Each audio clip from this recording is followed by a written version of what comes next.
Now that spring practice is in the rear view, Notre Dame looks even more prepared to make another deep run in the CFP. But there are still a few questions that are going to linger until the fall. So, what did we actually learn from these 15 practices? Greg Flammang and I break it down right here on Locked On Irish.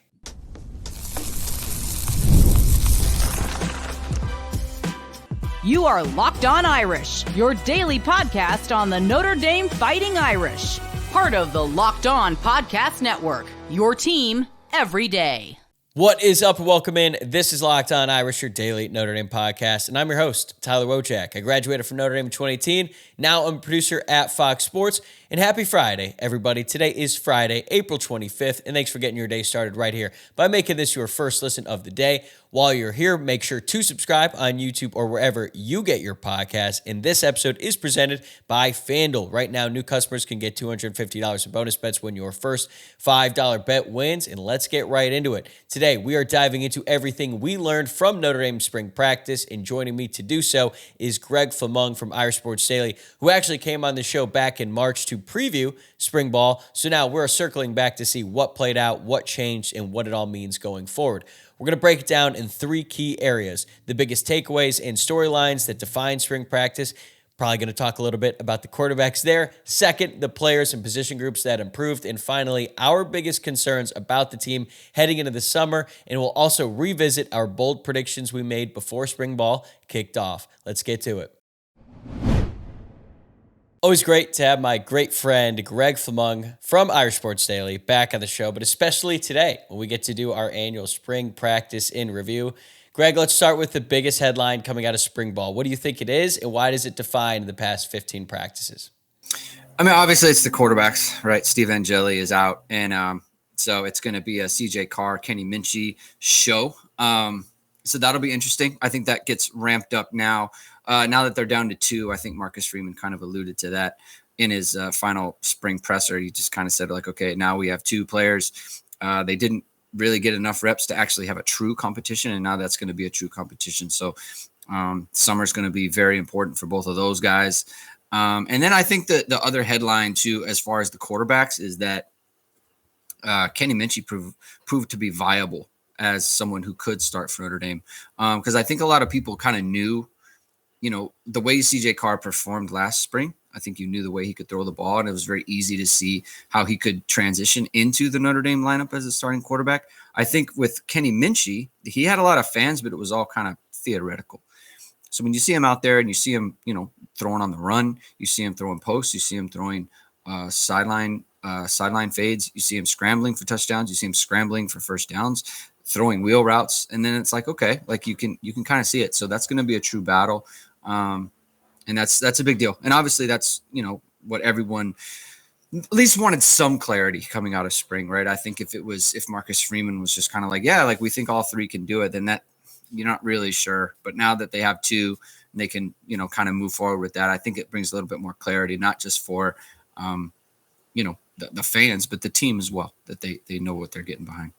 Yeah, I totally agree with you. I think Kenny Minchey always shown flashes in the past. Like last year's spring game, I thought he looked really good, but then to do it on a consistent basis from practice to practice and then really show out in the Jersey scrimmage, and then he played well, I think better than his numbers would suggest in the spring game there. So when you look at the quarterback room as a whole, would you say that they exceeded your expectations? Because personally, they exceeded mine, because I feel like every single one of these quarterbacks did a pretty good job, but when it was all said and done, the young guys just really impressed, and that's why it's down to Carr and Minchey instead of Angeli and Carr, which is what a lot of people thought it would end up being going into spring. Yeah, I think it's fair to say exceeded, I guess. I think it's more of just I don't know what my expectations were. I think they impressed me more than I thought they might, I think is a better way to put it. And really that's Minchey, right? Like, I knew I'd be impressed with CJ Carr because that shows his quality, right? And we know he's a good quarterback, and we know that his pedigree is good. We know his arm is good, and we know he can make big time throws. Like he made several big time throws in the game or in the spring game, a couple weeks ago. Kenny Minchey was the one who showed me something. And so I think what happened there is those two quarterbacks met the floor of Steve Angeli. And then that meant that, I think we both agree that those two have higher ceilings than Steve Angeli does. And I think the staff feels that way as well, and which is why he's the one who's off to Syracuse. So I think I don't know about exceeded expectations. I think they set the bar pretty high for, I think, not just what the quarterback room could look like, but then what also the offense can be. So I think that was the kind of the exciting part, is that they're both live. They can really push the ball down the field. I think that's what Notre Dame really needs. So that's kind of how I view it. I just think they set the bar at a standard where it's like, okay, this is going to be a good football team on offense. They also made up a ton of ground in a relatively short amount of time, because something you and I have talked about before is like last year when Riley Leonard was out, that was a great opportunity for Kenny Minchey to sort of take that backup job away from Steve Angeli, because Riley Leonard wasn't there. They were splitting reps, maybe not splitting reps, but Minchey was getting reps with the ones, and it didn't happen in spring. And then throughout the fall, maybe there was a chance that he could beat him out and he could start coming in during garbage time. That never happened. But then they come to spring practice, he balls out, CJ Carr does what he does. So now it's a two-man job between a redshirt sophomore and a redshirt freshman.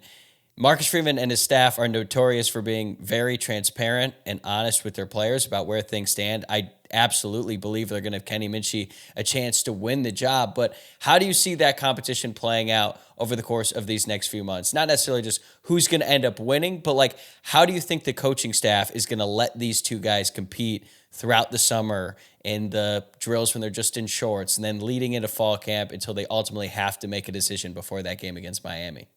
Yeah, I mean, everything's going to be, kind of looked at. I mean, even just people are going to be tracking what kind of summer workouts they're doing on their own, like a lot of the time, like remember last summer, the wide receivers and the quarterbacks, they got together with Riley Leonard, right? Like, what does that look like? I could see the quarterbacks doing that together with all the wide receivers, right? Yeah. like that was the Alabama trip, right? Yeah, that was the Alabama Deuce trip. Knight was there. Deuce Knight was there. Yeah, that's what I was getting at. So, So what does that look like? Does someone take the reins there, or is it kind of a separate thing? They're going to get Malachi Fields on campus, and I think the whole team is going to have a different energy in the summer and then going into fall camp in terms of, okay, we're getting ready for the season now. I think the spring was, you had a lot of players on kind of a restriction, a practice restriction, an activity restriction, some key players, and now that's not going to be the case. They're going to ramp up. And so, I think the good part is because Kenny Minchey has the skill set of being able to run, there is a possibility that they can work him in. I mean, Marcus Freeman said that, like, there is a possibility he could be like a red zone quarterback or a running quarterback or something. Like, I think there's a way for both quarterbacks to play, even though there's going to be a main guy, right? That's what Marcus Freeman said. He wants a main guy, but I think there's a way for both quarterbacks to play. So look, I mean, it's going to be intense, right? Like it's not just for this season, right? That both players have multiple years of eligibility. This is for the next couple of years of what the landscape of Notre Dame football is going to look like at quarterback. And that's what they're competing for. So it's going to be intense, right? And I think that's good for the entire offense, to be a part of something like that. Like, they are going to raise the level of their team because they have to raise the level of themselves. It's going to be a good thing for the offense, I think, in general. So yeah, it's going to be interesting to track. The rumors are going to be rampant. The fans are going to choose sides. They've already chosen sides. Yeah, I was going to say, they're not going to choose, annoying. Brother. They've already chosen it's them. It's tough, man. You can't say anything about one guy, and then the stands on the other side, they come yelling at you, and it's like, look, man, I just thought Kenny Minchey played a good spring game. That's all I'm saying. Yeah, if you say a positive thing about one of the quarterbacks, then all the people on the other side are like, wait, why are you dogging my guy? But yeah. Eventually, one of these guys is going to win out, and everyone is going to be on the same side cheering for them, or at least I hope. Maybe not everyone. There might be some people that are just really glued to their guy. But I do want to shift away from the quarterbacks here and talk big picture here, because spring practice is never going to answer all the questions we have about a team. It's impossible. We're going to learn so much about them in the fall, but we can still learn a lot from the group, not just what they do in practice, but the way that the coaches and players talk in the press conferences. Like, they do give you some access, maybe not a ton, but we do have some insight into the team now, certainly more than we did in February. So what do you feel like we actually learned about this Notre Dame football team this spring? Yeah, I think the biggest thing, aside from the quarterbacks, was honestly Carson Hobbs and his ability to play that third corner spot. That was a huge question. I think because that was the one that is going to affect the team as much, as much as anything else in 2025 that we could learn in the spring. Whereas like we saw how important Leonard Moore was last year to the team. And obviously, like, I'm not saying Carson Hobbs needs to play at that level, but Leonard Moore started a game, right? And someone got hurt and he had to be the main starter. And even if Ben Morrison didn't get hurt, like they were always putting Leonard Moore in the game. And so they wanted him to be a key piece. The third corner is important, right? And Carson Hobbs needed to be that guy. He's incoming, sophomore. He's not an incoming freshman. There's 3 freshmen coming in between Creed Thomas, Mark Zachary, and Dallas Golden. And they repped him at 2 spots. They repped him at the field and they repped him at the slot too, in the nickel spot. So, obviously Devontae Smith is there, but having a guy who's able to play those 2 positions is going to be very important for Notre Dame. He is going to just the odds of it is he will start a game for Notre Dame. And I thought what we saw from him in the spring game, like if you had a checklist of a corner and what are the things that we can ask of a corner in a spring game, right? He had all those things. He was able to cover go routes. He was able to cover posts. He was able to play zones. He was able to play crossers. He was able to play underneath. He was able to play man. He was able to play zone. He was able to come up against the pass and run support, or in run support, and then to defend the pass, a short pass and come up and make a hit. He did all those things and he made plays. It was a great post ball from Kenny Minchie to KK Smith. He stays over the top of it, stays in phase. He gets in there and rips it out. He almost had a goal line interception against, I can't remember if that was KK Smith or if it was Cam Williams, but it was certainly a very good play where he could have, intercepted the ball, but he breaks it up at the goal line there.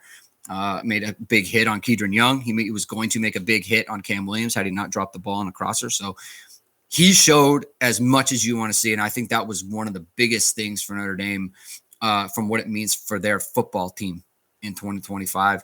And then the D-line, the interior D-line, those guys look good. And they look like you saw it from multiple players where it's like, hey, I don't know that there's going to be one star at the D-line next year, but they do have numbers. And if you have multiple players that can go in there and you can shuffle them in and out, that's what you need, because you kind of have stars at every other position of the defensive end, corner, safety, and linebacker. So they kind of solidified there. So they answered some questions that were very important for the defense.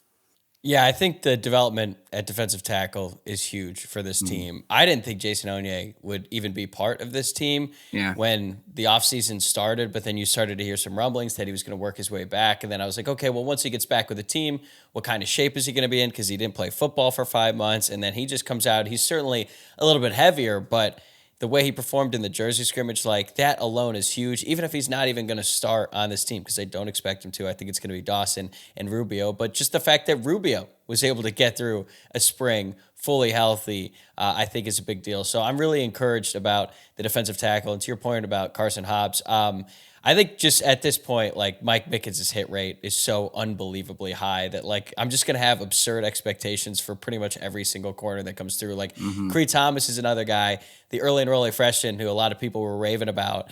And Dallas Golden and Mark Zachary still have not even had a practice yet. They're going to join the team in the summer. So a lot of encouraging things on the defense. Greg will be right back here with us in a moment to break down which position groups improved the most this spring. But before we get to that, I want to talk to you about Amazon Fire Stick 4K. Did you know your Fire TV is also an Xbox? Turn any TV into your gaming and entertainment hub with Fire TV Stick 4K devices, no console required. Just grab your paired controller, subscribe, or sign into Xbox Game Pass Ultimate with EA Play included, and you are ready to play.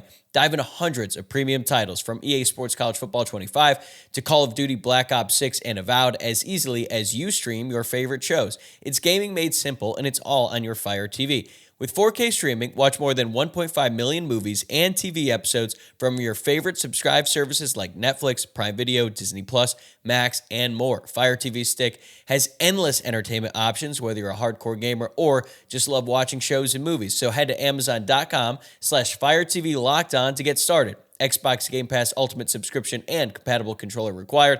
Available on select devices including Fire TV Stick 4K 2nd Gen, Fire TV Stick 4K Max 1st and 2nd Gen, and Fire TV Cube 3rd Gen. What position group do you feel made the most progress as a whole? Like not just D-tackle, but offense, defense, whatever you want to pick. As far as group, I would say, honestly, I would say backup safety. I mean, I think Luke Talich and Bronte Johnson played well enough that Kennedy Urlacher decided it was a good idea to not be on the team anymore. Like, he needed to go find another spot. I think that's kind of a big story, because you have Jalen Stroman coming in, and I do think he's a little bit different than Rod Hurd because of his size and physicality, right? Like, there is a physicality to the way that he plays that's a bit different, right? Like, this is a grown man we're talking about. Playing safety at Virginia Tech is a big deal, right? Like, that's a big time school. They play big time opponents, and that's a pretty good defense that they have over there.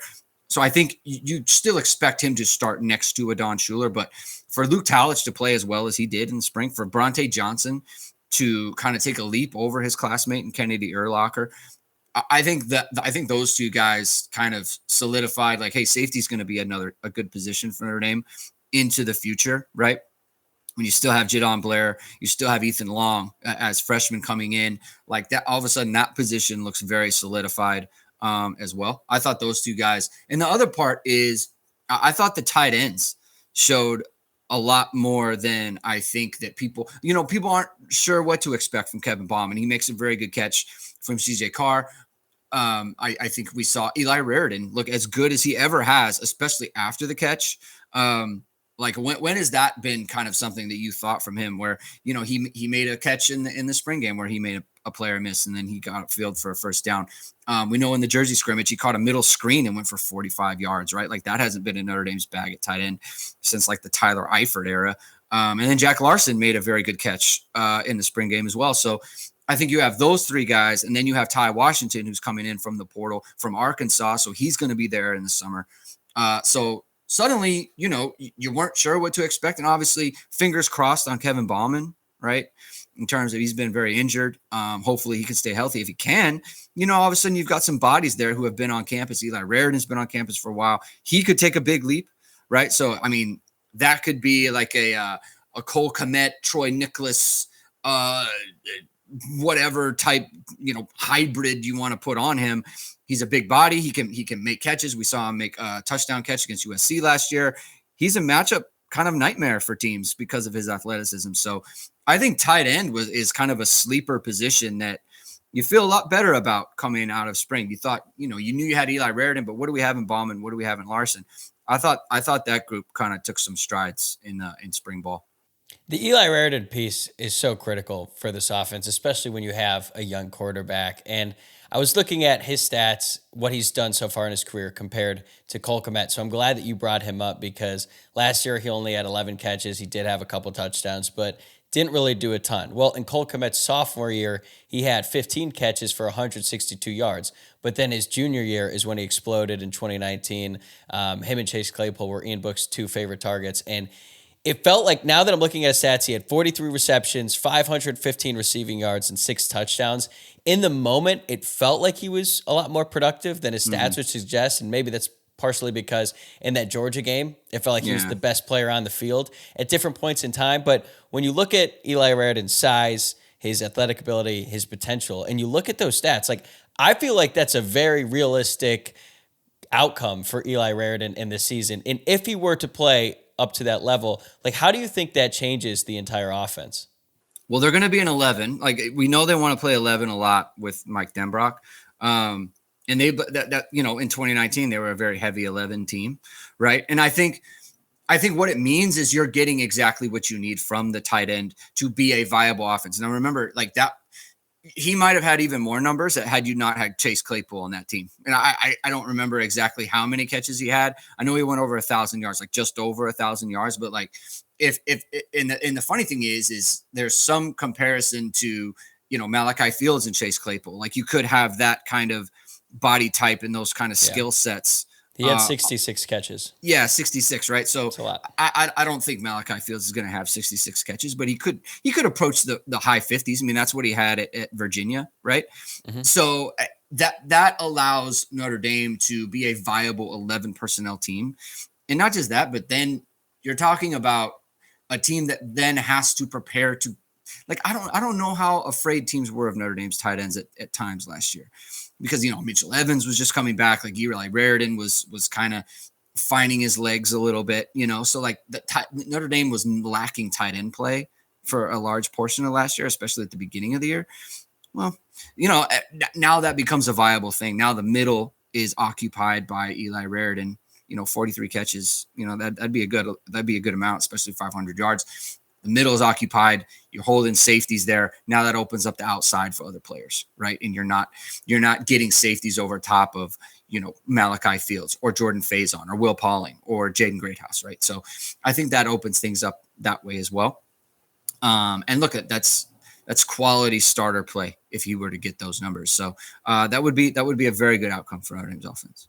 I think he's going to have the best chance to really do some numbers at the beginning of the season because no one really knows all that much about him just yet. And there's going to be so much attention on stopping Jeremiah Love in the running game. And, they're going to focus on Malachi Fields and Jane Greathouse on the outside too. So Eli Raridan could be forgotten in some scenarios, could be wide open down the seam or potentially a tunnel screen like we were talking about before. But we also saw, a lot of shuffling on the offensive line this spring. I think one, that has to do with the fact that they didn't have a ton of bodies, so they were forced to move some guys around. But seeing Charles Jagusah go out there with the ones at right guard, it feels like that is where he is trending. And then Anthony Knapp, once he returned from injury, he was getting the first team reps at left tackle, which is where he played all of last season. I definitely don't think this is certainly going to be the group that goes out there in Miami because Joe Rudolph has told us over the course of the past 2 seasons that he's more than willing to make a serious change in fall camp. Yeah. So how do you feel about this group now compared to how you felt about him 6 weeks ago? I feel about the same. Obviously, I think we have some clarity on that, right? They want him to play tackle. And I think Gerby Lambert, the injury that he suffered to his shoulder, I think that was a rotator cuff as well. So he had to have surgery there. Like that kind of stunts his kind of ascension there. And I think the move for Jagusah makes a ton of sense because I think that Anthony Knapp is better than the backup guard that would be in if Jagusah was playing left tackle, right? So like I think they look at Anthony Knapp as like he's better at left tackle as a starting left tackle than say like Sullivan Absher is better at right guard, right? Which is I don't know that you would play Anthony Knapp at right guard. Because Sullivan Absher has been playing guard for a lot longer than that, right? So I think that's kind of how they see it, right? And it allows them. I mean, look, if you're forced to play Anthony Knapp at left tackle, guy who started, 14 games over there, right? And he's only going to get bigger. He's only going to get better, and there's a way for them to give reps to Gerby Lambert should he earn it, but like you want to solidify that middle of the offensive line. I think they feel good about Ashton Craig at center. Obviously, they feel good about Billy Strouth at left guard, and then you have Jagusah sitting there at right guard. Like that middle of the offensive line is going to be tough.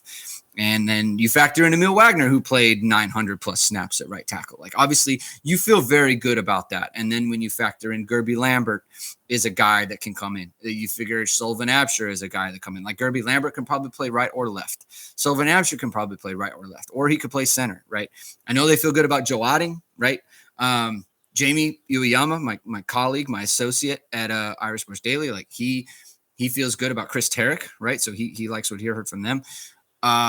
Will Black is coming in, right? He's a big time freshman. Like what can he bring? So you got to feel as good about the offensive line as you can any position group on the Notre Dame football team.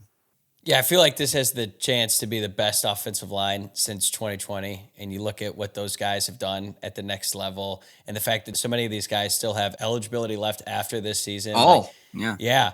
I don't know if all of them are going to be back. Maybe in the best case scenario, some of them aren't because they're so good this year that they're going to get drafted early on in the NFL. But we'll see how that plays out. Switching back over to the defense, what stood out to you about how Chris Ash is developing his defense in his first month out there on the practice field?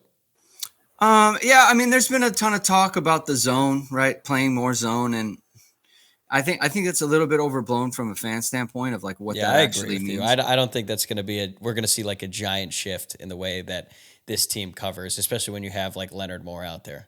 And to be honest, like I think this probably would have happened anyway. I think they would have done this with Al Golden as well, right? Like you do want to be able to mix coverages a lot more, and now you have like kind of a veteran group, right? Like Christian Gray has started a bunch. Leonard Moore started a bunch. Adon Schuler has started a bunch, you obviously you have Devontae Smith, who started a lot at Alabama. And look, if Alabama is known for anything, it's coverages in the secondary, right? Like they are as good as anyone in the country, right? They are very good at that. So, and obviously Jalen Stroman's played a ton of reps at Virginia Tech. So I think you have a veteran group. They know how to play man. And it's just like, I'm going to add more things, right?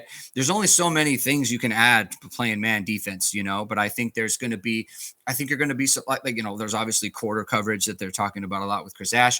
I think they might split the field. You might be seeing man to the boundary and zone to the field, right? Notre Dame did some of that last year, but being able to vary coverages like that, like, I think that's part of the big thing of the defense, right? Is just being able to vary the types of coverages that they are doing, right? They mastered man-to-man defense. They played, obviously they played some zone. It's not like when we say they play a ton of man, we're talking about like 50%, 57% of the time, right? Like 60% of the time. Like there's another 40% of the time they're in zone defense, right? It's just about getting the best out of the players and enhancing the things that they are able to do, right? And obviously, doing different things, like, they're playing the defensive ends wider, right? Like giving Bryce Young and Josh Burnham and, the Vipers, like more of an angle to come in and attack the quarterback, like little things like that. So that'll be interesting to see as camp goes on, right? They did some install. Be interesting to see, as camp goes on and, the media, we might get a little bit of them, kind of what that looks like. So time will tell on Chris Ash, but I think, from the spring game, I mean, everything looked pretty similar. So that's a good thing, right? They're going to have a good defense. Greg and I still have a lot more to get to, including our biggest concern about this team heading into the summer. But first, I want to tell you about an awesome new promotion courtesy of our friends at FanDuel. The NBA playoffs are here, and FanDuel is giving new customers an incredible way to get in on the action. Right now, when you join FanDuel and place your first $5 bet, you'll get $250 in bonus bets if your first bet wins. I love how FanDuel makes betting so easy, whether it's picking my favorite team or diving into player props. From three-pointers to steals to assists, FanDuel has so many ways to bet your favorite player props. Plus, after the game tips off, you can even combine live prop bets into a same-game parlay for a chance to win big. All right, here's my pick for the night. We got some more NBA playoff action. I'm going to take Golden State to cover 3.5. That's what the line is at FanDuel right now against the Rockets at home in Game 3. Golden State went out, got a big win in Game 1, ran off the court, honestly, in Game 2, but I think they're going to bounce back in a big way at home. And even though, personally, I hate the Warriors, it's hard to bet against Steph Curry, so I'm betting on him and the Warriors tonight. So don't miss out. Head to FanDuel.com and claim your $250 in bonus bets today. Yeah, and we have been very positive on today's show, and for good reason. I think this team is very deep. They're very talented. You and I are both on the same page about that, but what do you think is your biggest concern about this team heading into the summer? And do you think this is like a long-term thing, or is it something that, could be cleaned up in fall camp, or we're just going to wait and see and find out when they take the field against Miami? Well, I mean, the wide receivers are still theoretical, like Malachi Fields is not. When you're like six of that, yeah. Yeah, like why Malachi Fields was not there, right? We didn't really see. Will Pauling, he didn't really do anything in the spring game. My guy Micah Gilbert hurt. Yeah, we'll get to him in the first drill. He breaks his hand. He's out for the spring. So that's terrible. But obviously we saw some good stuff from Elijah Burris, right? And I think they are confident. They are confident in Jaden Greathouse and Jordan Faison. So that's good, right? Like that's a good thing. But I think obviously you have the quarterbacks and you have an unproven wide receiving core at Notre Dame, right? Malachi Fields has done some really good things at Virginia. Will Pauling's done some really good things at Wisconsin, right? The receiving core, the passing game, Mike Denbrock was not shy about saying they didn't trust their passing game really ever, which is kind of crazy thing to admit, especially out of the blue too, because he wasn't asked about it specifically. He's like, couldn't do anything through the air. Yeah. So, I mean, obviously, everything we're talking about with the receiving core and the passing game is all in theory, right? And you got to put it in practice, and look, I think there's reasons to be optimistic, but there have been reasons to be optimistic in past years too. Now, look, they can still be a good football team, right? You can just turn around and hand it to Jeremiah Love and Jadarian Price, and however many yards you need, they can eat them all up, So that's good to have in your back pocket. But you do want to have some confidence in your passing game if you get into a situation you need to throw it, So that remains to be seen. Yeah, it's like that line from the movie Oppenheimer where Robert Oppenheimer says, theory will only take you so far. And I agree, because it's about time that the Notre Dame wide receivers stepped up. And I am cautiously optimistic about this group. But looking at this team as a whole, it's very talented, but they're also very young.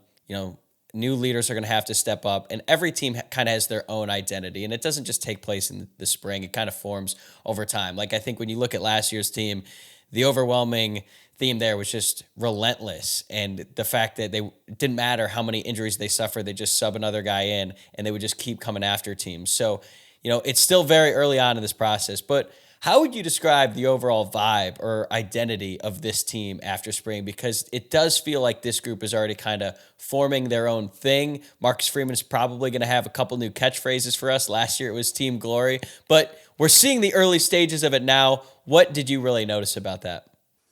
As far as vibe, it's just, they're as good as they've ever been, especially around Irish Sports Daily.